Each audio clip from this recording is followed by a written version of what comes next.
آج اس ذات بابرکت کی پیدائش، اس ذات بابرکت کی ولادت ہے کہ جنہیں امام حسین بھی اپنا امام کہتے تھے۔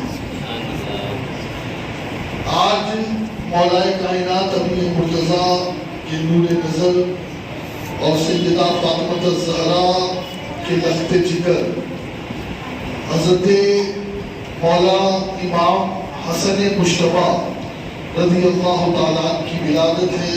آپ کو بھی اور عالم اسلام کو بھی مبارک ہو۔ یاد رکھیں کہ وہ ہستیاں ہیں کہ اللہ کے نبی علیہ السلام نے جب کہا کہ میری اہل بیت کی محبت مودت اللہ نے تم پر لازم کر دی ہے، اور پوچھا گیا کہ یا رسول اللہ اہل بیت کون ہے، تو میرے نبی نے فرمایا کہ اہل بیت سے مراد علی ہے، فاطمہ ہے، حسن ہے، حسین ہے۔ اور اللہ کے نبی علیہ السلام نے دعا فرمائی، اے اللہ میں حسن سے محبت کرتا ہوں، جو حسن سے محبت کرے تو بھی اس سے محبت فرما۔ آقا علیہ السلام فرماتے ہیں کہ جس نے علی سے، فاطمہ سے، حسن سے، حسین سے دوستی کی اس نے مجھ سے دوستی کی، جس نے ان سے صلح کی اس نے مجھ سے صلح کی، اور جن نے ان سے دشمنی کی، لڑائی کی، اس نے مجھ سے لڑائی کی۔ امام حسن کی شان بہت مرفوع والا ہے۔ آپ جانتے ہیں کہ امام حسن جب پیدا ہوئے، یہی ماہ رمضان کی 15 تاریخ خود مصطفیٰ تشریف لائے، اور آقا علیہ السلام نے ان کے دائیں کان میں اذان اور بائیں کان میں اقامت پڑھی، اور انہیں آقا علیہ الصلوۃ والتسلیم نے تحنیک پیش کی، جو کھجور چبا کر کے منہ میں رکھا جاتا ہے۔ اور مولا علی سے پوچھا کہ کیا نام رکھا ہے، تو مولا علی نے عرض کیا آقا حرب، حرب کا مطلب ہوتا ہے جنگ۔ آقا نے کہا یہ کیسا نام ہے، کہا اس کا نام حسن رکھو۔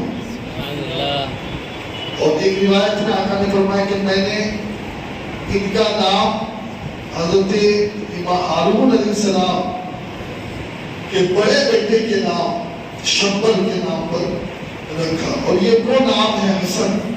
سبحان اللہ!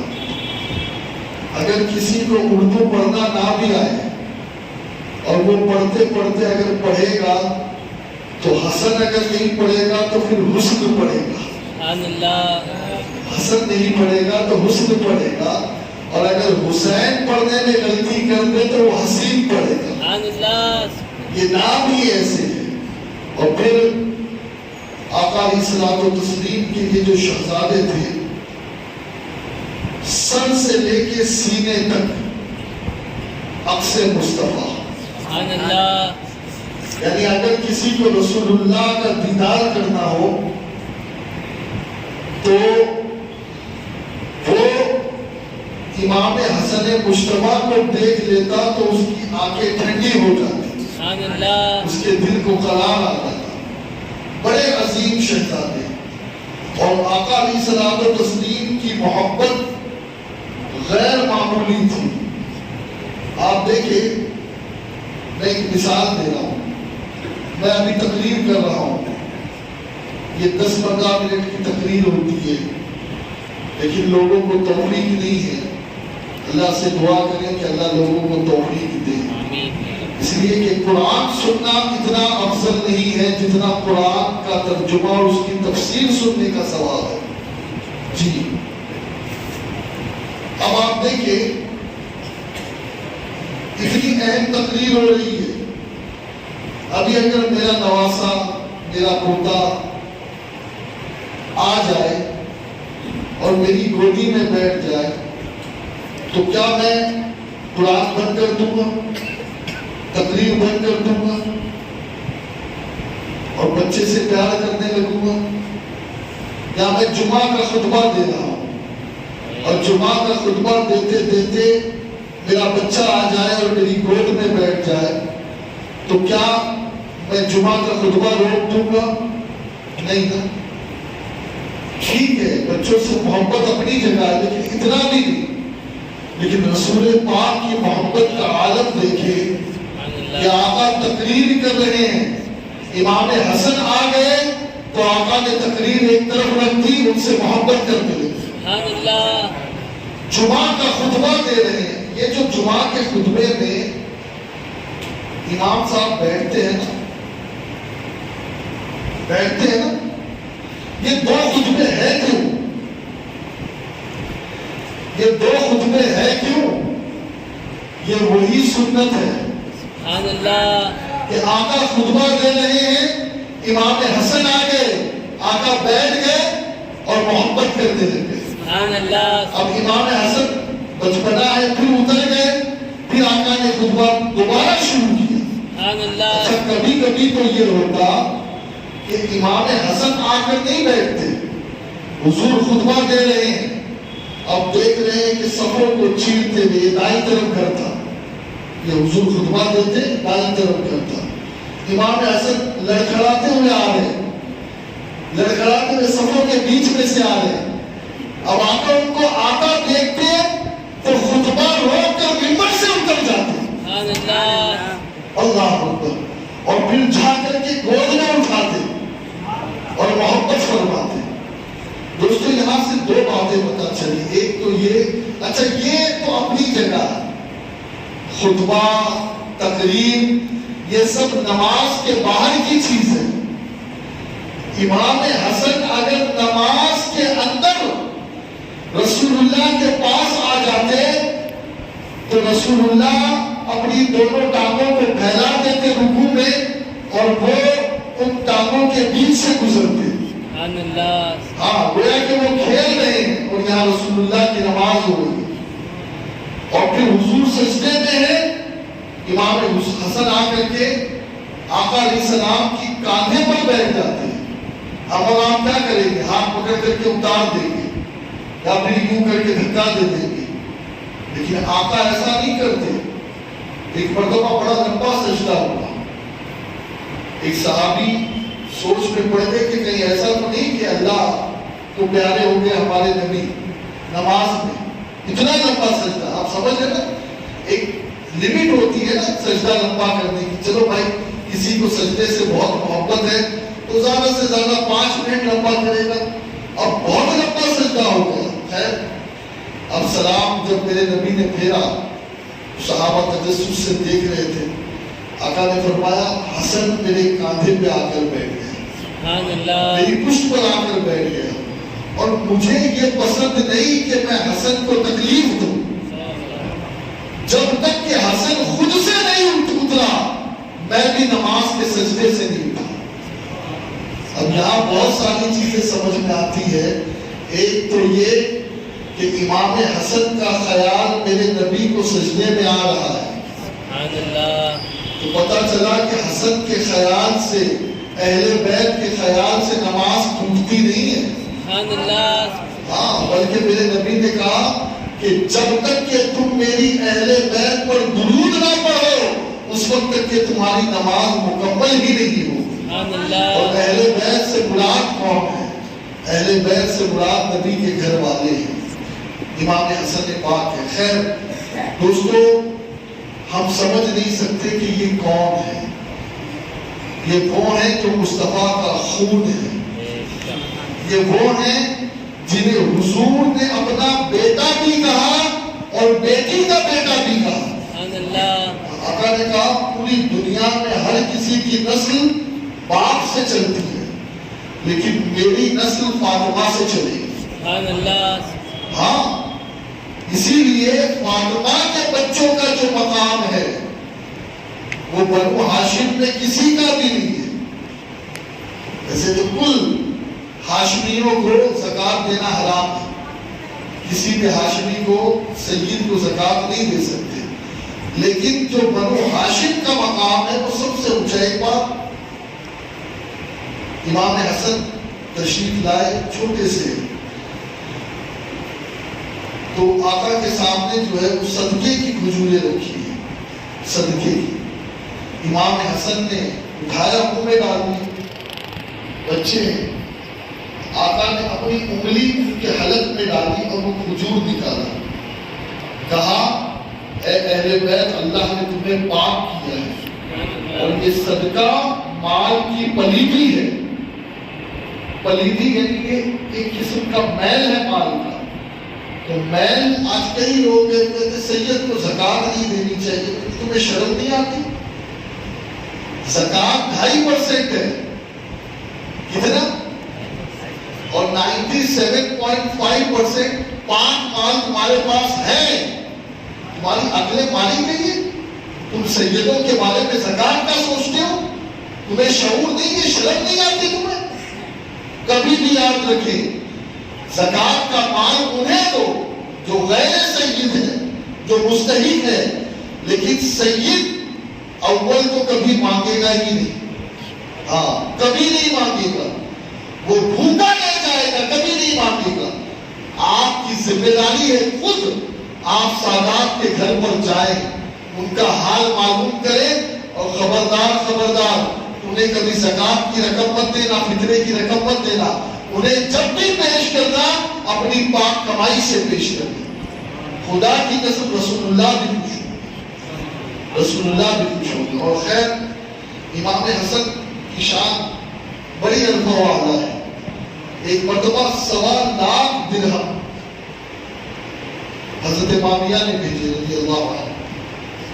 صبح بھیجے، امام حسن نے شام ہونے تک پورا 1.25 لاکھ درہم غریبوں میں تقسیم کر دیا. ہاں سخاوت کا یہ عادت ہے اس گھرانے کا. خود بھوکے رہے، دوسروں کو کھانا کھلائے. اور اللہ رب العزت کا خوف اس قدر ایک مرتبہ ایک غلام آیا کہ جیسے پانی کا گلاس ہے نا، ایسے ہی وہ کوئی شربت بنا کر لایا. اب ٹھوکر لگی، گرا اور وہ شربت امام حسن کے کپڑے میں، امام حسن کے کپڑے میں. امام حسن کو جلال آیا. لیکن وہ غلام بھی تو اہل بیت کا تھا. وہ جانتا ہے کہ سیدوں کو جلال تو آتا ہے. ہاں یاد رکھیں، ہاں یہ خون میں جلال بہت ہے، بہت ہے جلال. اس لیے کہ حق کی جہاں بات آئے گی نا تو وہ جلال آئے گا کہ سر کٹا دیں گے لیکن پیچھے نہیں ہٹیں گے. اس خون کی تاثیر اور خاصیت یہ ہے. ہاں اور یہ خون جلدی کسی کو خاطر میں لاتا نہیں ہے. ہوگا کوئی اپنے دور کا بڑا بادشاہ، کوئی ہوگا عالم، کوئی ہوگا ظالم. یہ خون حق کے ساتھ ہوتا ہے اس لیے کہ یہ مولا علی کا خون ہے. اور آقا نے فرمایا جہاں علی ہے وہی حق ہے. حق علی کے ساتھ ہوتا ہے. علی جہاں چہرہ کرتے حق بھی اپنا رخ وہیں کر دیتا ہے. ہاں یہ خون علی ہے. امام حسن کو غصہ آیا، جلال آیا. وہ جو خادم تھا اس نے قرآن کی ایک آیت پڑھی وَالْقَاسِمِينَ الْغَيْظَ وَالْعَافِينَ عَنِ النَّاسِ وَاللَّهُ يُحِبُّ الْمُحْسِنِينَ. آپ نے مسکرا دیا. اس آیت کا مطلب کیا ہے؟ مفہوم یہ ہے اور جو غصے کو پی جائے اور لوگوں کو معاف کرے تو اللہ محسنوں کو پسند کرتا ہے. آپ خوش ہوئے اس سے، کہا جا آج سے تو آزاد ہے. ہاں آج سے تو آزاد ہے. اللہ اکبر. یہ سامنے والا خطا کر رہا ہے اور آپ اسے آزاد کر دیں. ایک مرتبہ آپ کا گزر ہوا تو دیکھا ایک باغ میں ایک آدمی ہے جو آدھی روٹی خود کھا رہا ہے، آدھی روٹی کتے کو کھلا رہا ہے. حبشی ہے وہ، حبشی. آپ نے اس سے پوچھا کہ کیا باغ میں سے مجھے کچھ انگور دے دے گا؟ بولے نہیں یہ تو میرے مالک کا ہے. کہا یہ تم نے آدھی روٹی خود کھائی، پوری روٹی خود کھا لیتا نا. کہا نہیں، مجھے اس بات کے لیے دل نے گوارا نہیں کیا کہ میں تو پیٹ بھر کر کھاؤں اور اللہ کی ایک مخلوق ہے یہ بھوکی ہے. آپ کو اس کا یہ عمل اتنا پسند آیا، آپ نے کہا کہ باغ کا مالک کون ہے؟ تو اس غلام نے کہا کہ فلاں فلاں فلاں مدینے کا شخص اس باغ کا مالک. آپ گئے، اس مالک سے اس باغ کو خریدا اس غلام کو خریدا. کتنے میں بیچتا ہے غلام؟ ہاں کہ غلام تو بڑے پھرتے ہیں لیکن ایسا غلام کہ جس کے اندر اللہ کا ڈر اتنا ہو، جو انسانوں سے کتوں سے بھی محبت کرتا ہو، جس کو کتے کی بھوک کا بھی احساس ہو. ملتے ایسے لوگ. ہمارے نوجوان کیا کرتے؟ پتھر مارتے ہیں بچے، کتے کے اوپر سائیکل چلاتے ہیں. پاگل ہے، عقل نہیں ہے تمہارے اوپر. وہ ایک مخلوق ہے، قیامت کے دن اس کے حوالے سے بھی تمہاری پوچھ تاچھ ہو. اگر تم نے کسی بلی کو ستایا ہے، کسی کتے کو ستایا ہے، بچنے والے نہیں ہیں. وہ اللہ کی مخلوق ہے، بے زبان مخلوق ہے. اب امام حسن نے وہ باغ بھی خریدا، وہ غلام بھی خریدا.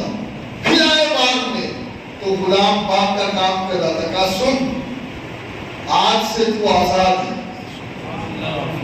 اور آج سے یہ باغ تیرا ہے، اس باغ کا مالک تو ہے.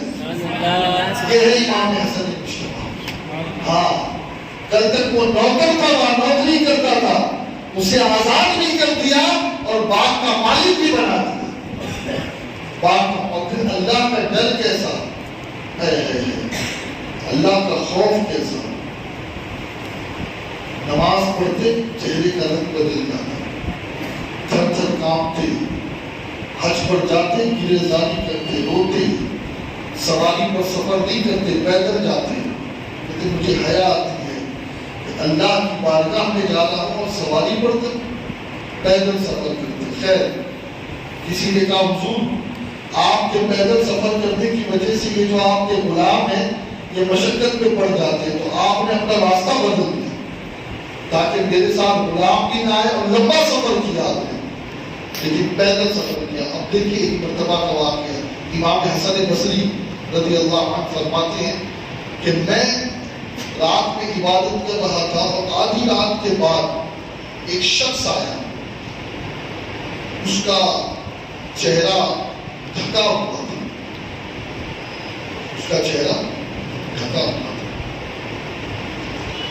اور وہ اللہ سے دعا مانگ رہا ہے، اے اللہ میرے گناہ معاف کر دے، اے اللہ میرے گناہ معاف کر دے. اے اللہ کیا مجھ جیسے پاپی کے گناہ بھی تو معاف کرے گا؟ اے اللہ کیا مجھ سے بڑا کوئی پاپی بھی ہوگا اس دنیا میں؟ مولا اگر ہو سکے تو میرے گناہ معاف کر دے. مجھے نہیں لگتا کہ مجھ جیسے پاپی کو تو معاف کرے، لیکن ہاں تو مہربان بھی ہے، تو رحم کرنے والا بھی ہے. اسی امید پر تیری بارگاہ میں دعا کر رہا ہوں، مولا مجھے معاف کر دے. اور خوب رویا، وہ جوان خوب رویا. حضرت امام حسن بصری قریب بیٹھے تھے، کعبے کے دروازے سے لپٹ کر وہ جوان. اب جب صبح کا وقت قریب آیا نا تو وہ جوان چل دیا. اب حسن بصری پیچھے سے پیچھے چلے اور آواز دیا، جوان اگر تو چاہے تو میں تیرے لیے دعا کر سکتا ہوں کہ اللہ تیری مغفرت فرمائے، اور یہ تو بتا کہ تیرا گناہ کیا ہے، کیونکہ دعا تو بڑے لوگ کرتے ہیں لیکن تیرے جیسی دعا میں نے نہیں سنی. اللہ اکبر. وہ جواب دیتے ہیں، ہاں ہاں اے حسن مجھے تیری دعا کی ضرورت ہے. تو اگر دعا کرے گا تو ہو سکتا ہے کہ مجھ گناہگار کا کام ہو جائے، میرا بیڑا پار ہو جائے. بڑے گناہ ہیں میرے، بڑے گناہ ہیں، اور میں تیرا موصل ہوں، میں تیرا احسان مند رہوں گا اگر تو نے میرے لیے بخشش کی دعا کی. امام حسن فرماتے ہیں، اے جوان تیرا نام تو بتا دے، تو ہے کون یہ تو بتا دے. اللہ اکبر. کہا میں حسن بن علی.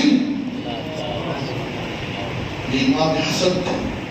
امام حسن بصری نے جو ہی یہ جملے سنے کہ یہ امام حسن ہے، اللہ اکبر، قدموں پہ گر گئے، پیروں کو چومنے لگے. حضور غلطی ہو گئی، معاف کر دیں. حضور آخر اس میں سبب کیا ہے، اس میں ہمارے لیے اصلاح کی بات کیا ہے؟ اللہ اکبر. کہا ایک مرتبہ میرے رسول نے سیدہ فاطمہ الزہرا سے فرمایا تھا، فاطمہ عمل کرنا کہیں ایسا نہ ہو کہ عمل کے معاملے میں پیچھے رہ جاؤ تو پھر تمہارا یہ جو نسب ہے اس معاملے میں تمہیں شرمندہ ہونا پڑے. اللہ کبیرہ. تو میں اس لیے اللہ سے ڈرتا ہوں. دوستو یہ وہ ہے نا، یہ وہ ہے کہ آقا نے جنہیں گارنٹی دی ہے کہ جنت کے جوانوں کے سردار امام حسن ہیں، جن کے جنتی ہونے میں اگر آپ شک کرو نا تو پھر آپ جہنمی ہو جاؤ.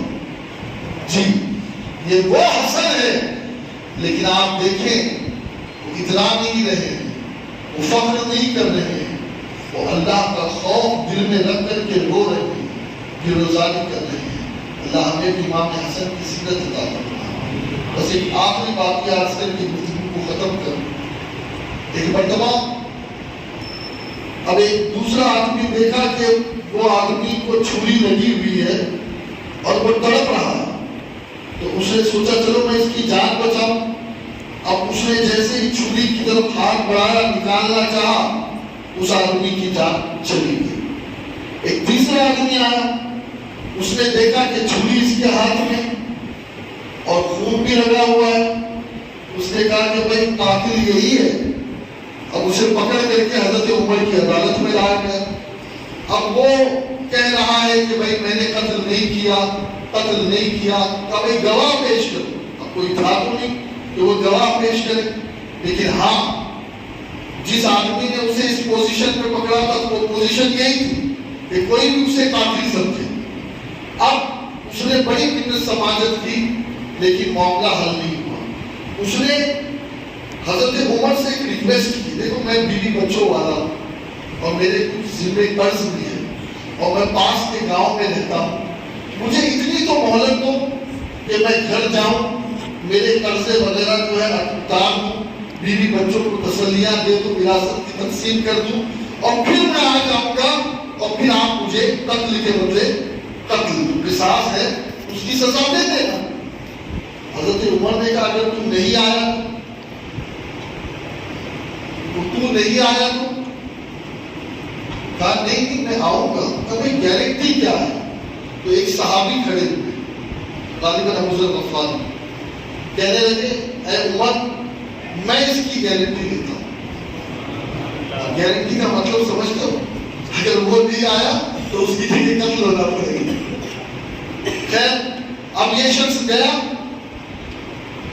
آنے میں اسے تاخیر ہو گئی، تو حضرت عمر نے اس نے جو ٹائم دیا تھا اس سے تھوڑا ٹائم بڑھ گیا. حضرت عمر نے سب کو جمع کیا. اب جمع کیا اور کہا کہ بھائی کہاں ہیں وہ صحابی جنہوں نے گارنٹی لی تھی؟ آ جائے وہ عدالت میں، آ جائے وہ سزا کے لیے. اب اتنے میں وہ سزا کے لیے آئے اور وہاں سے وہ آدمی بھی آ گیا، پلٹ گیا. وہ آدمی آ گیا، اس نے کہا بھائی میں حاضر ہوں، بس تھوڑا سا لیٹ ہو گیا، مجھے معاف کر دینا. اب معاملہ بالکل تشویش والا کہ بھائی اب کیا کیا جائے.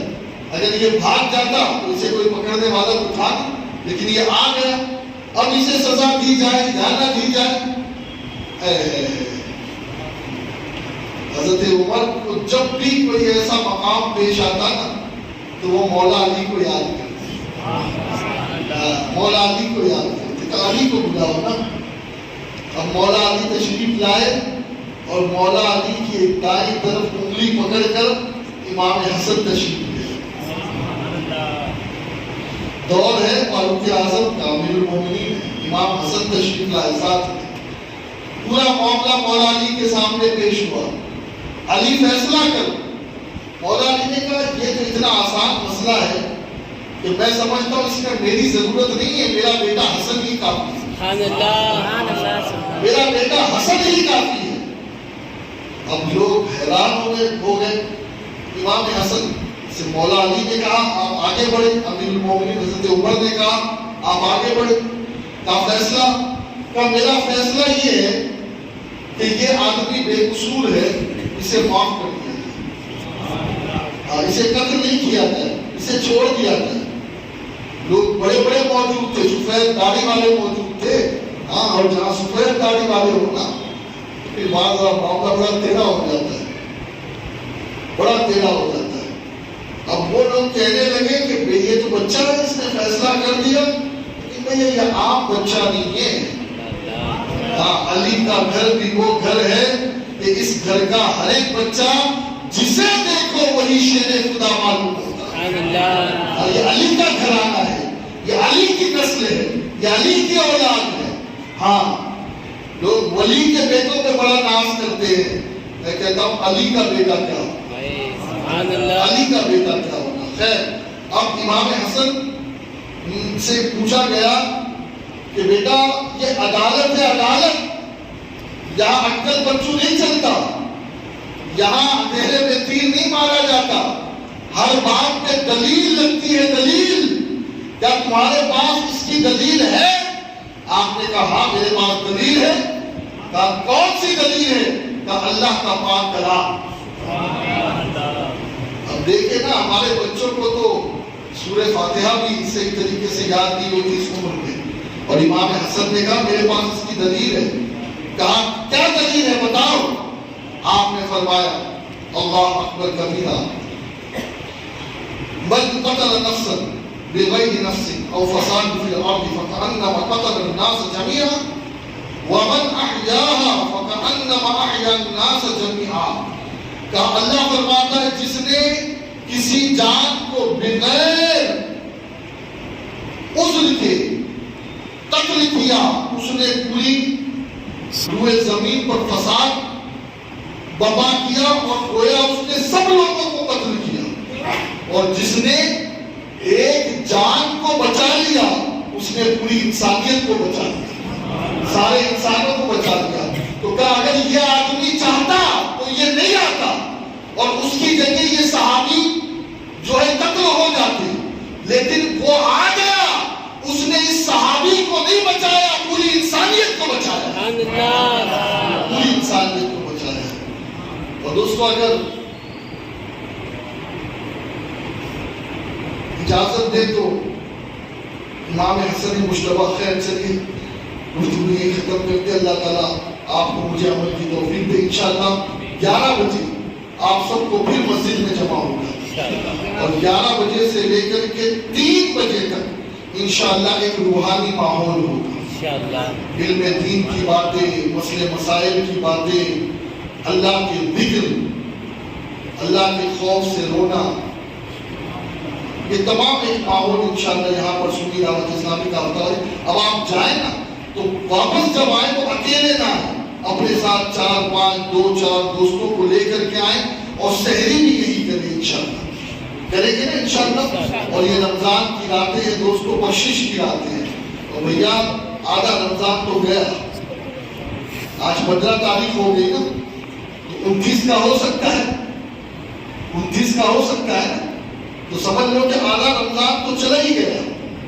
اب آدھا باقی, اور آدھے میں ہم نے کون سا تیر مار لیا, ذرا دیکھ لو جان کر کے, کون سا کمال کر لیا. لہٰذا جتنا وقت ہمارے پاس ہے اللہ نے زندگی میں موقع دیا, پتہ نہیں آنے والے رمضان زندہ بھی رہے یا نہ رہے. تو مجھے امید ہے انشاءاللہ کہ آج کی رات آپ سوئیں گے نہیں, بلکہ اپنی سوئی ہوئی قسمت کو جگانے کے لیے خود بھی آئیں گے, اپنے دوست احباب بچوں کے ساتھ انشاءاللہ اجتماع میں شرکت کریں گے, اور بڑی تعداد میں انشاءاللہ جمع ہوں گے. اور آج کی اس شب کو ہم نے منسوب کیا ہے ام المومنین حضرت بی بی خدیجہ رضی اللہ تعالی عنہا, سیدہ عائشہ.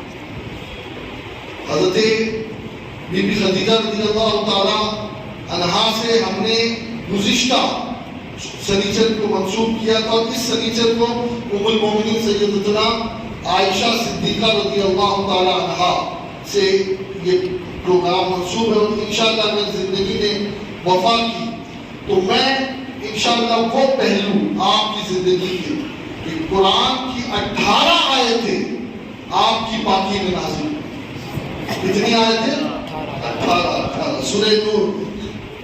تو میں کوشش کروں گا کہ وہ آیتیں اور وہ باتیں انشاءاللہ آپ کے سامنے بتاؤں, اور میری ماں کی عظمت کیا ہے ان کو ان کی بارگاہ میں ہم خراج عقیدت پیش کریں. وعلیکم السلام.